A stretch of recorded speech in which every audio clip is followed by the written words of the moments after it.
Afternoon बच्चों, आज हम आपके लिए जो मोरल स्टोरी लेकर आए हैं उसका नाम है द ट्रू वेल्थ, मतलब कि सच्चा धन।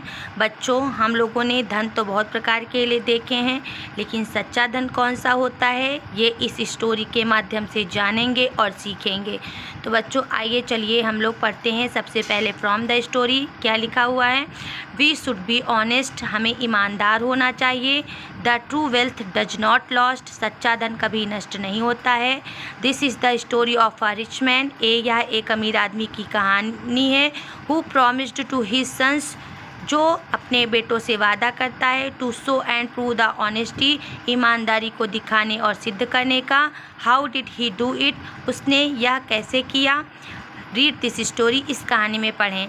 लॉन्ग एगो, बहुत पहले, there lived a rich man in a town, एक अमीर आदमी एक कस्बे में रहता था। He was very honest and helpful, वह बहुत ईमानदार और मददगार था। He would help the poor and the needy people, वह गरीबों और ज़रूरतमंद लोगों की मदद करता था या फिर करेगा। His sons did not like it, उसके बेटे यह पसंद नहीं करते थे। Once a great famine struck, एक बार भयंकर अकाल पड़ा। No food was available in the market, बाजार में भोजन उपलब्ध नहीं था। The poor started dying of starvation, गरीब लोग भूख से मरने लगे थे। The sons of the rich man wanted to sell wheat and other grains at high prices to earn huge profits, अमीर आदमी के बेटों ने ज़्यादा लाभ कमाने के लिए गेहूं और अनाज को ऊंचे दामों पर बेचना चाहा। फिर क्या हुआ। But the rich man did not allow them, लेकिन अमीर आदमी ने उन्हें ऐसा नहीं करने दिया या उन्हें ऐसा करने की आज्ञा नहीं दी। ही गॉट द व्हीट, उसने गेहूं पाया या लिया, एंड अदर ग्रेन्स, और दूसरे अनाज। सोल्ड एट लोअर प्राइसेस, उनको कम दामों में बेचा। सो दैट, जिससे आल पीपुल कुड बाई देम, जिससे सभी लोग उनको खरीद सकें।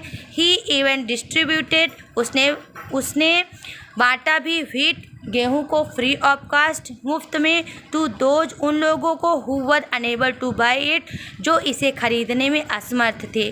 तो क्या हुआ कि अमीर आदमी ने गेहूं और दूसरे अनाज लिए, उनको कम दामों में बेचा जिससे कि लोग उनको खरीद सके। उसने उन लोगों को जो खरीदने में असमर्थ थे उनको गेहूं और दूसरे अनाजों को मुफ्त में बांटा भी। All his 3 sons came to him, तीनों बेटे उसके पास आए। द एल्डेस्ट वन सेड, सबसे बड़े ने कहा। फादर, पिताजी, व्हाट इज दिस, या क्या है।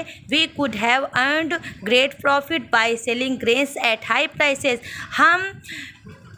हम अनाज को ऊंचे दामों पर बेचकर ज़्यादा लाभ कमा सकते हैं। The rich man patiently heard and said, अमीर आदमी ने धैर्यतापूर्वक सुना और कहा। डियर सन्स, प्यारे बेटो, honesty is a great virtue, ईमानदारी सबसे बड़ा गुण है। The money earned honesty is never lost, ईमानदारी से कमाया गया धन कभी नष्ट नहीं होता है। हाउएवर, जबकि the money earned wickedly goes waste, जबकि दुष्टता से कमाया गया धन व्यर्थ चला जाता है। The sons did not agree, लेकिन उसके बेटे इससे सहमत नहीं थे। ही प्रॉमिस्ड देम, उसने उनसे वादा किया। To show and prove it, उसने मतलब अमीर आदमी ने इसे सिद्ध और दिखाने का वादा किया, उन्हें इसे दिखाने और सिद्ध करने का वादा किया। मतलब कि ही प्रॉमिस्ड देम, उसने उनसे वादा किया। टू शो, दिखाने, एंड प्रूव इट, इसे सिद्ध करने का। The rich man collected all his money, अमीर आदमी ने अपना सारा धन लिया। And took to the town goldsmith, और कस्बे के सुनार के पास ले गया। ही परचेस्ड गोल्ड, उसने सोना खरीदा। फॉर ऑल द मनी, पूरे धन से। ही हैड, जो कुछ उसके पास था। And got it moulded into a brick, और उसे एक सोने की ईंट में परिवर्तित करवा लिया। He took the brick and his sons to the seashore, वह ईंट और अपने बेटों को समुद्र के किनारे ले गया। He threw the brick into the sea water, उसने ईंट को समुद्र के पानी में फेंक दिया। ही सन्स वर एस्टोनिश्ड, उसके बेटे चकित थे। His son scolded him for this, उसके बेटों ने इसके लिए उस पर चिल्लाया। People thought that he had gone mad, लोगों ने सोचा कि वह पागल हो गया था। द रिच मैन केप्ट मम, अमीर आदमी चुप रहा। The rich man was found of fish, अमीर आदमी मछलियों का शौकीन था, मछली का शौकीन था। One day a fisherman brought him an unusually large fish, एक दिन एक मछुआरा एक असाधारण लंबी मछली को उसके लिए लाया। He called all his sons to come to him, उसने अपने बेटों को अपने पास बुलाया। फिर क्या हुआ? The rich man asked the fisherman to cut the fish, अमीर आदमी ने मछुआरे से मछली काटने के लिए कहा। To the amazement of all those present there, वहाँ उपस्थित सभी लोगों को आश्चर्य हुआ। The same gold brick was found in the belly of the fish, तो क्या आश्चर्य हुआ कि जो वही गोल्ड की ब्रिक, वही सोने की ईंट मछली के पेट में पाई गई थी। The honest man said to his son, ईमानदार आदमी ने अपने बेटों से कहा। See for yourself sons, बेटो अपने लिए देखो। दिस इज़ द ब्रिक, या ईट है। दैट वाज ऑनेस्टली अर्नड, जो कि ईमानदारी से कमाई गई थी। वी फाउंड इट अगेन, हमने इसे दोबारा पाया। हैड इट बीन, आज यह हमारे पास है। अदरवाइज, अन्यथा। वी वुड नॉट हैव, नहीं तो यह हमारे पास ना होती। The son nodded in affirmative, बेटों ने हाँ में सिर हिलाया। Moral of the story, moral of this story, इस कहानी की यह नैतिक शिक्षा है कि moral of this story is that an honest person is the noblest work of God, कि एक ईमानदार व्यक्ति भगवान का नोबलेस्ट वर्क, नेक कार्यकर्ता होता है। ठीक है, answer these questions orally. How was the fisherman, fisherman कैसा था? वो ईमानदार और हेल्पफुल था। The fisherman was honest and helpful. What did the rich man sons want, तो रिच मैन के बेटे क्या चाहते थे? वो गेहूं और अन्य अनाज को ऊंचे दामों पर बेचकर लाभ कमाना चाहते थे। तो क्या The sons of the rich man wanted to sell wheat and other grains at high prices to earn huge profit. ये हुआ सेकंड क्वेश्चन का आंसर। फिर क्या हुआ? How can you say that honesty is a great virtue, तो आप ये कैसे कर सकते हैं कि ऑनेस्टी जो है, ईमानदारी जो होता है, ये एक बड़ा गुण होता है। ये इसलिए कहा जाता है क्योंकि the money earned honestly is never lost, however the money earned wickedly goes waste, तो इसलिए कहा जाता है कि जो ईमानदारी से कमाया गया धन होता है वो नष्ट नहीं होता है, जबकि दुष्टता से कमाया गया धन व्यर्थ चला जाता है। ये हुआ थर्ड का आंसर। फिर how did the rich man prove his honesty, तो उसने कैसा किया, तो उसने यह कैसे सिद्ध किया? तो अमीर आदमी ने अपनी ऑनेस्टी कैसे सिद्ध की थी? तो find the gold brick again, मतलब कि सोने की ईंट को दोबारा पा करके। The fisherman proved that the money earned honestly is never lost, however the money earned wickedly goes waste, मतलब कि अपनी सोने की ईंट दोबारा पा करके अमीर आदमी ने सिद्ध कर दिया कि जो धन ईमानदारी से कमाया जाता है वो कभी नष्ट नहीं होता है, जबकि जो धन दुष्टता से कमाया जाता है वो व्यर्थ चला जाता है। आया There lived a rich man in a town. The rich man would help to poor and needy people. The rich man promised to his sons to prove his क्या honesty, ठीक है। The rich man threw the golden brick into the seashore. What did the rich man's son do with him when he threw golden brick into the seashore? His sons scolded him. ये answer correct होगा। फिर आता है tick and wrong के लिए, correct and wrong के लिए।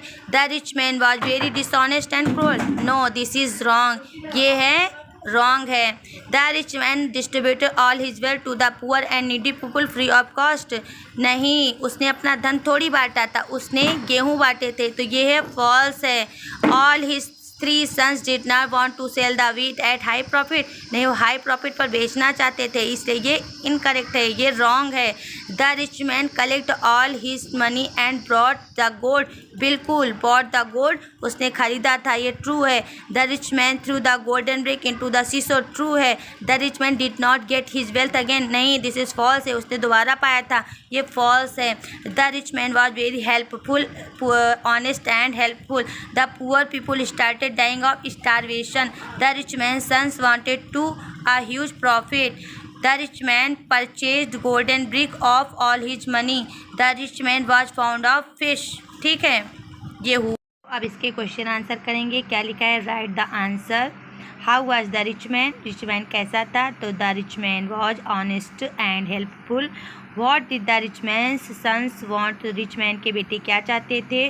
तो रिच मैन के बेटे गेहूँ और अन्य अनाजों को हाई प्राइसेस पर बेचकर ह्यूज प्रॉफिट कमाना चाहते थे। तो क्या आंसर लिखेंगे? The rich man's sons wanted to sell wheat and other grains at high prices to earn huge profit. फिर तीसरा आंसर है what did the rich man promise do to his sons, तो रिच मैन ने अपने बेटों से क्या करने का वादा किया? तो the rich man promised his sons to show and prove the honesty, ईमानदारी को दिखाने और सिद्ध करने का इसे वादा किया था। Why did the rich man purchase gold to his wealth, तो रिच मैन ने सोना क्यों खरीदा था अपने पूरे धन से? तो the rich man purchased gold to his wealth because he wanted to show his sons that the money earned from honesty is never lost. However, the money earned from wickedly goes waste. ठीक है। What happened at the end of story? What happened at the end of story? कहानी के अंत में क्या हुआ था? कहानी के अंत में हुआ था कि रिच मैन ने अपना जो गोल्डन ब्रिक था दोबारा पाया था और इस प्रकार से उसने सिद्ध किया कि जो धन ऑनेस्टी से कमाया जाता है वो कभी वेस्ट नहीं होता है। तो क्या हुआ? Find golden brick again, the rich man showed that the money earned with honesty is never lost. ठीक है। What lesson do you learn from the story? तो हमें इस कहानी से क्या सीखने को मिलता है? तो इस कहानी से हमें सीखने को मिलता है कि from the story we learnt that we should be honest. The money earned from honesty is never lost. However, the money earned from wickedly goes waste. ठीक है, तो हमें हमेशा we always should be honest. So that we always should be honest. ये हुए इसके question answer, इसके इन questions के आंसर। तो इस प्रकार से इस चैप्टर का होता है द एंड। कैसा लगा ज़रूर बताएं। चैनल पर नए हैं सब्सक्राइब करें, वीडियो को लाइक करें।